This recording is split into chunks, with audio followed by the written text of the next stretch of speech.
बिस्मिल्लाहिर्रहमानिर्रहीम। अस्सलाम वालेकुम। कैसे हैं आप सब? Welcome to Little Foodies. और आज मैं आपको बहुत ही मज़ेदार से पराठों की रेसिपी बनाना बताऊंगी, जो आप रमज़ान में भी बना सकते हैं और सुबह के नाश्ते में भी इसको बनाकर एंजॉय कर सकते हैं। ये बहुत ही मज़े की बनकर तैयार होती हैं। अगर आपको मेरी वीडियो अच्छी लगे तो वीडियो को लाइक कर दें, अपने फ्रेंड्स और फैमिली वालों के साथ शेयर कर दें, और अगर चैनल पर नए हैं तो चैनल को सब्सक्राइब कर दें और बेल के आइकन को क्लिक कर दें, ताकि आने वाली हर नई नोटिफिकेशन आपको मिल सके।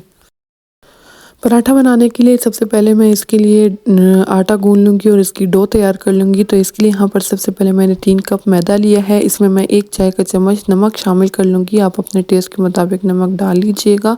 और 2 खाने की चम्मच मैं इसमें घी शामिल करूँगी। घी डालने से हमारे जो पराठे हैं वो बहुत ज़्यादा क्रिस्पी और बहुत ही मज़े के बनकर तैयार होंगे। तो अगर आप चाहें तो आप घी की जगह बटर या देसी घी का इस्तेमाल भी कर सकते हैं।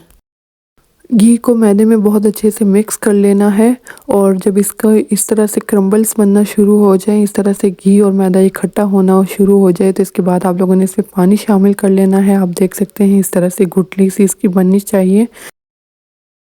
थोड़ा थोड़ा करके मैं पानी शामिल करूंगी और डो को मैं तैयार कर लूँगी। यहाँ पर मैंने 1 कप पानी लिया है। आप ज़रूरत के मुताबिक, जितने आपको पानी की ज़रूरत हो उसके मुताबिक आप पानी ले लीजिएगा। लेकिन डो को आप लोगों ने ना ही बहुत ज़्यादा नरम गूंदना है, ना ही बहुत ज़्यादा हार्ड गूंदना है। नॉर्मल सॉफ्ट सी डो आप लोगों ने तैयार करनी है, और ज़रूरत के मुताबिक, जितनी आपको ज़रूरत हो उसके मुताबिक आप इसमें पानी डाल लीजिएगा। तो यहाँ पर हमारी जो डो है वो तकरीबन तैयार हो चुकी है। मैं इसको नीट कर लूँगी और इसके बाद मैं इसको आधे घंटे के लिए रेस्ट के लिए मैं इसको रख दूंगी, और इसके बाद मैं इससे पराठे बनाकर तैयार करूंगी।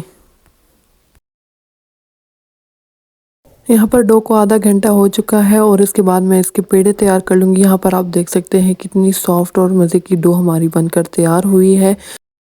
थोड़ा सा मैदा लेकर इसको बेकिंग मैट पर इस तरह से डाल लेना है, और उसके बाद आप लोगों ने जो डो तैयार की है वो इसके ऊपर रखकर इसको इस तरह से लंबा कर लेना है। इस तरह से इससे पेड़े निकालना बहुत ही आसान होता है और तमाम पेड़े एक जैसे भी बन जाते हैं। तो यहाँ पर मैंने डो को इस तरह से लंबा कर लिया है, और उसके बाद मैं इससे पेड़े बना लूँगी। यहाँ पर मैं इससे 4 से 5 पेड़े बनाऊँगी। अगर आप चाहें तो आप छोटे साइज़ के 6 पेड़े भी इससे बनाकर तैयार कर सकते हैं।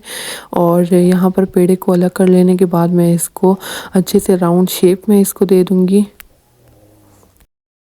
पराठे बनाने के लिए आप कोशिश किया करें कि खुश्की का इस्तेमाल बहुत ज़्यादा ना किया करें। अगर चाहें तो आप इसकी जगह हाथों को ग्रीस करके ऑयल से, तो उससे भी आप पेड़े बना सकते हैं।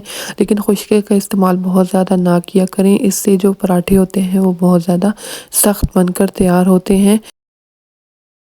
यहाँ पर मैंने 5-6 पेड़े बना लिए हैं। इसको मैं दोबारा से एक बर्तन में रख लूँगी और ऊपर से इसको कवर करके 5 से 7 मिनट के लिए रख दूँगी। इस तरह से पेड़े जो होते हैं इसको रेस्ट मिल जाता है, और बेलते वक्त इसको बहुत आसानी से ये बेले जाते हैं, और उसके पराठे भी बहुत मज़े के बनकर तैयार होते हैं।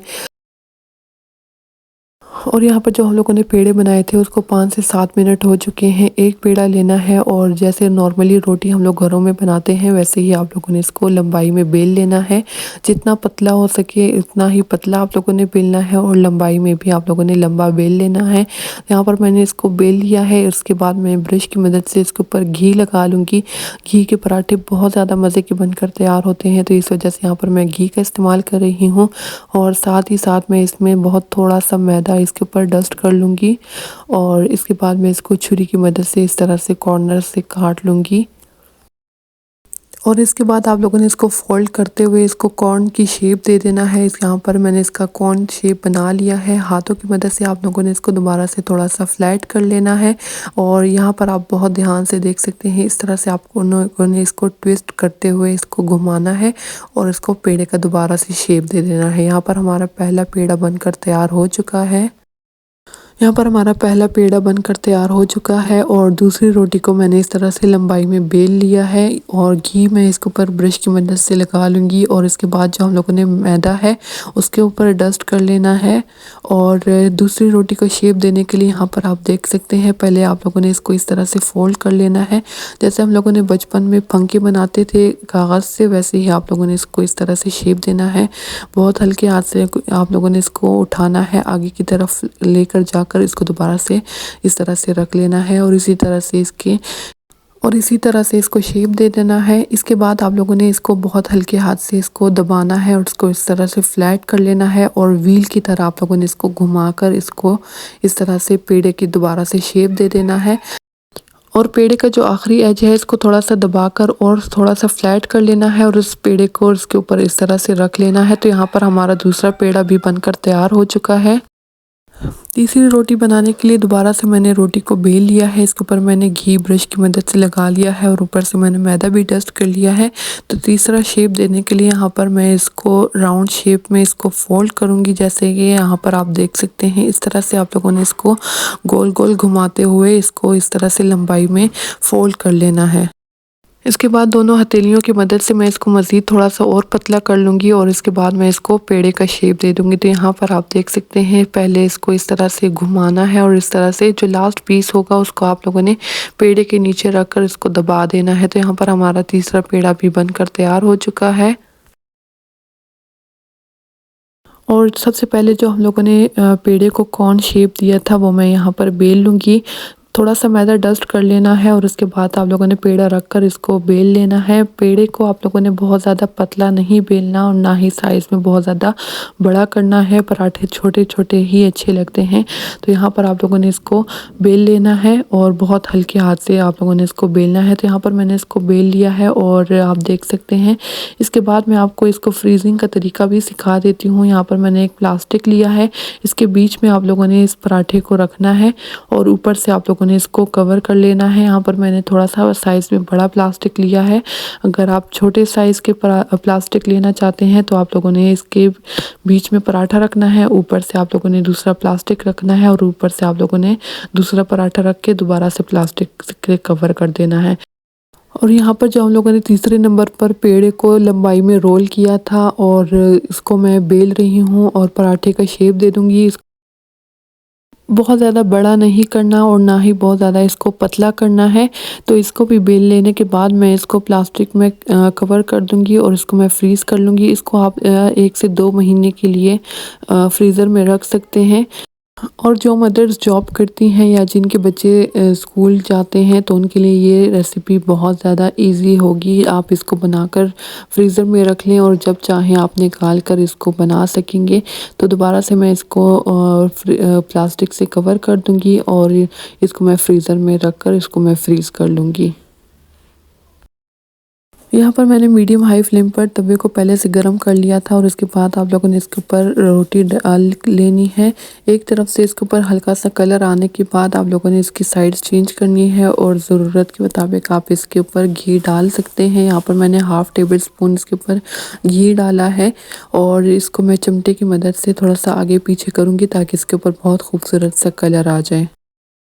पराठों को आप लोगों ने बहुत ज़्यादा हाई फ्लेम पर नहीं पकाना, मीडियम टू लो फ्लेम पर ही पकाना है। जितने आप स्लो फ्लेम पर पकाएंगे उतने ही हमारे जो पराठे हैं वो क्रिस्पी और बहुत ही मज़े के बनकर तैयार होंगे।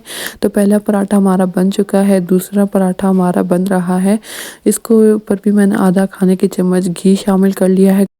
आप घी की जगह देसी घी या बटर का इस्तेमाल भी कर सकते हैं और इसकी साइड्स को यहाँ पर मैं चेंज कर लूँगी और चिमटे की मदद से मैं इसको थोड़ा सा आगे पीछे करूँगी ताकि इसके ऊपर बहुत खूबसूरत सा कलर आ जाए। पराठे को फ्राई करते वक्त आपने इसमें जल्दी बिल्कुल भी नहीं करनी, थोड़ा सा इसको टाइम देना है और चारों साइड से इसके ऊपर कलर आने तक आपने इसको पका लेना है। तो यहाँ पर हमारा जो पराठा है इसके ऊपर भी कलर आना स्टार्ट हो चुका है। लास्ट वीक में मैंने जो आप लोगों को हलवा पूरी का नाश्ता बनाना बताया था उस पर आप लोगों ने मुझे बहुत अच्छे कमेंट्स किए हैं और आप लोगों ने मेरी वीडियो को बहुत पसंद किया था, उसके लिए आप लोगों का बहुत शुक्रिया। और जिन लोगों ने वो वीडियो नहीं देखी, वीडियो के एंड पर आप लोगों को उसका लिंक मिल जाएगा। तो आप भी इस संडे को स्पेशल बनाएं और मेरी हलवा पूड़ी की रेसिपी को ज़रूर देखिएगा और उसको ज़रूर ट्राई कीजिएगा। तो यहाँ पर हमारा जो दूसरा पराठा है वो भी तैयार हो चुका है। इसी तरह से मैंने तीनों पराठों को बनाकर तैयार कर लिया है। बहुत ही क्रिस्पी और बहुत ही मज़े की बनकर तैयार हुई हैं। यहाँ पर आप इसमें लेयर्स चेक कर सकते हैं, बहुत ही मज़े के बनकर तैयार हुई हैं। आप ये रेसिपी ज़रूर ट्राई कीजिएगा और अपने फ्रेंड्स और फैमिली वाले के साथ ये वीडियो ज़रूर शेयर कीजिएगा।